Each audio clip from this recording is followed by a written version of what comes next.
5 different perspectives on the sun by Krishna's mercy. Atyanta sukha sanchara madhyahne sparshatah sukha divsa subhag aditya chaya salil durbhaga.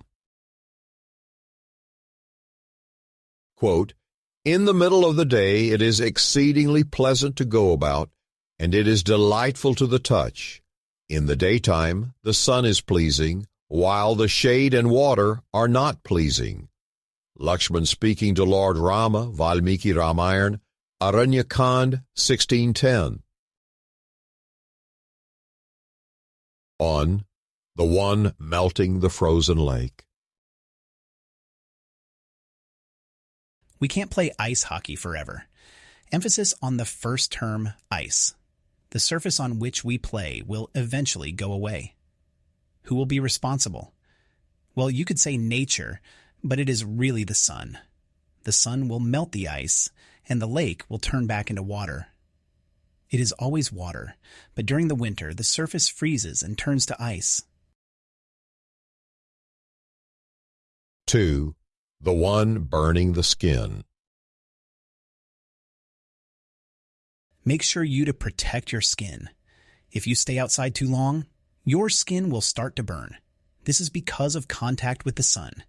Your skin is not made to absorb direct sunlight for that long a period of time. 3. The one making the car hot. Be careful touching the buckle of the seatbelt. It is really hot in the car today. That is because of the sun shining bright in the car. The windows were closed, and so the temperature continued to rise inside. Roll down the windows for a while, and then I will turn on the air conditioning. 4. The giver of light. It is called Dinkar for a reason. The sun is the maker of the day. We know the difference between day and night because of the sun. There is always light shining, even on a cloudy day. The sun is so powerful that it lights up the entire universe.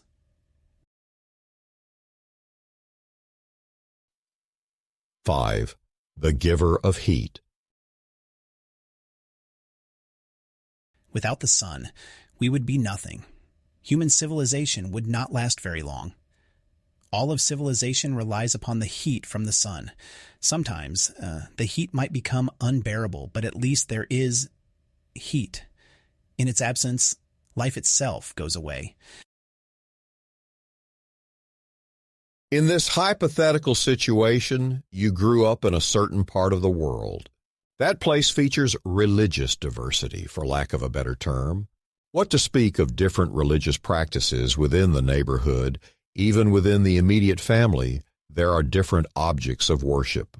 The father and his ancestors have their Ishtadeva, or preferred worshipable figure.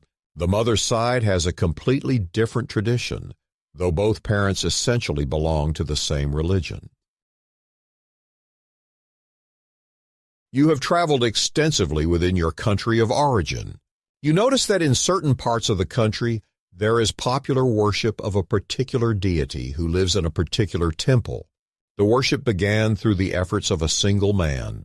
They were like an empowered being, Avaduta, and so naturally others began to follow.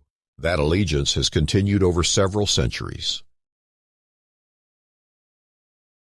When you visit a different area within the same country, you see a similar system of worship, but for a different deity.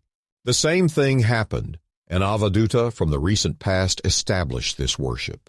They received direct instructions from a higher realm, got a clue from within a dream, or realized something significant during intense meditation. The people of the area recognized the greatness of the individual who is something like a guru, and so they followed. Something strange occurs when you should happen to cross the ocean, so to speak, and visit a foreign country. At first you are happy to notice a tradition tied to the efforts of a notable saint of the past.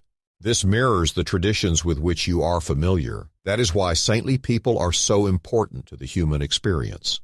It does strike you as a little odd that the image of the saint in this region, in the foreign country, hangs atop the building depicting a scene of murder where the victim is nailed to a stake. But you brush it off as an aberration or anomaly. You take a liking to the tradition and how people seem to be so dedicated to it. Your feelings change abruptly after you talk with a few of the followers.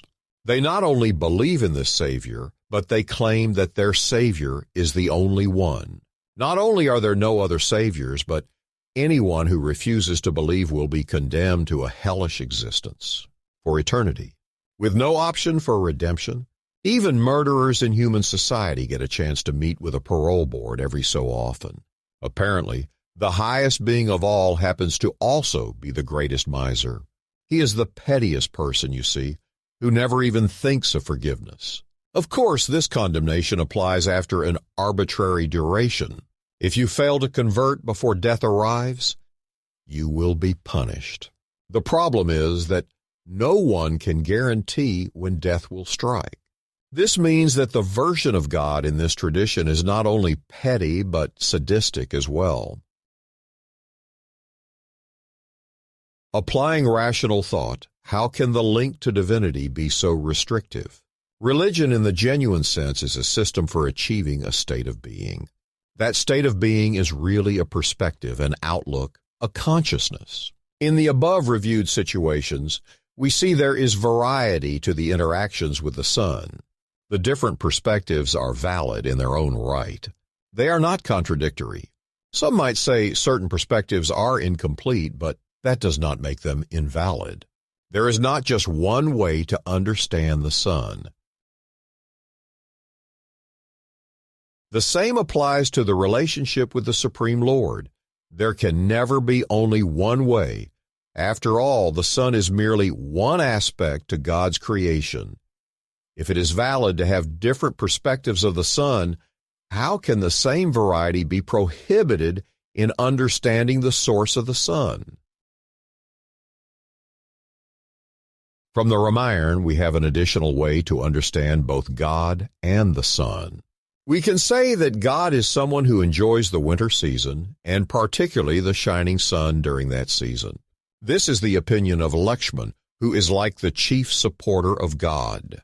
If we know nothing else, this window into the preferences of the Almighty is enough to catapult the otherwise struggling individual into a transcendental state. If they simply remember Rama in his wanderings through the forest and his taking delight in the shining sun during the winter season, they can achieve perfection in life. In closing, so cold today, for few more weeks to stay, but at least sun in the sky, to bask in its rays to try, remembering Sri Rama walking, with brother Lakshmana talking, how the sun most pleasing in winter's time, that vision to keep in my mind,